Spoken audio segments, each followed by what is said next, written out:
Hello বন্ধুরা, কিতা অবস্থা সবার? সবাই ভালো আছেন আশা রাখি। আমিও ভালো আছি। আমি HR রাজন। আজকে নতুন একটা ব্লগ নিয়ে আপনার সামনে উপস্থিত হয়েছি। আশা রাখি সবার ভালো লাগবো। 14 তারিখ পয়লা বৈশাখ আসলো। ভাবছিলাম আজকে পয়লা বৈশাখের সারাটা দিন ঘুরবো, তো যদিও কাজের ব্যস্ততার লাগি ঘুরতাম পারছি না। কাজের ব্যস্ততা দুপুরের দিকে শেষ হয়েছে, বিকালের দিকে বাড়াইলাম, দেখি কই যাওয়া যায়। আর সব থেকে বড় কথা ভাই, 2 চাকার এই পাগলা গুড়াটা যদি সাথে থাকে তাইলে কোনো জায়গা পাড়াইতে কোনো প্রবলেম হয় না, কারণ যেদিকে 2 চোখ যায় এদিকেই যাওয়া যায়। আশা রাখি যারা এই পাগলা গুড়া আছে তারা বুঝতে পারে। আর আপনারা তো জানেন আমি সবসময় একটু ডিফারেন্ট ব্লগ ট্রাই করি। আজকের ব্লগটাও একটু ডিফারেন্ট হইতে যার, যেহেতু সাথে আছেন অলওয়েজ সাথে থাকবা। আশা রাখি সবার ভালো লাগবো।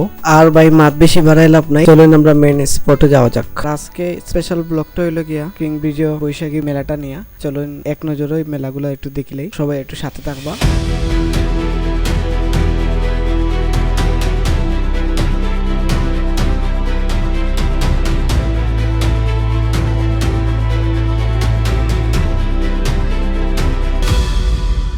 তো ভাই কিং ব্রিজে সব থেকে ভালো একটা কাজ করছে যে তারা মোটরসাইকেল একটা পার্কিং দিছে। আমরা যারা গেছি সবার গাড়ির একটা সিকিউরিটি খুব জরুরি দরকার আসলো, কেন কয়েকজন ভাইয়েরা মিলিয়া এখানে একটা সিকিউরিটি ব্যবস্থা করছেন। সাধারণত এই জায়গাগুলো মানুষের গাড়ি কোনো সিকিউরিটি থাকে না। যারা সিকিউরিটির ব্যবস্থা করছেন তারা আমার তরফ থেকে স্পেশাল থ্যাঙ্কস।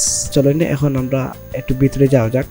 তো ভাই ভিতরে যাওয়ার লাগে ঢুকলাম ভিতরে, কিন্তু এত পরিমাণে মানুষ কোন একটা জায়গা যে একটু দাঁড়ায় রেস্ট নিতাম, এই জায়গাটাও আমি খুঁজে পাইছি না। আর আমি মূলত আইসলাম কিং ব্রিজ নদীর পাড়ে একটু বইয়ে চাটা খাইমু।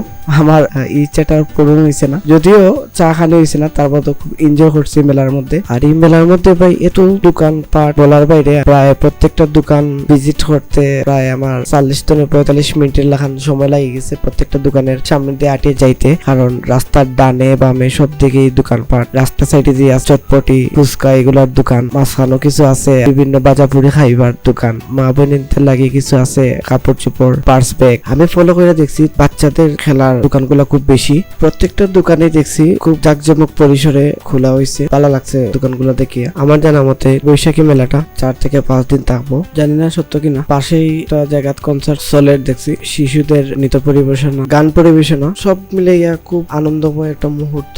নিজে না যাওয়া যায় তাইলে এটা বুঝে যাইতো না।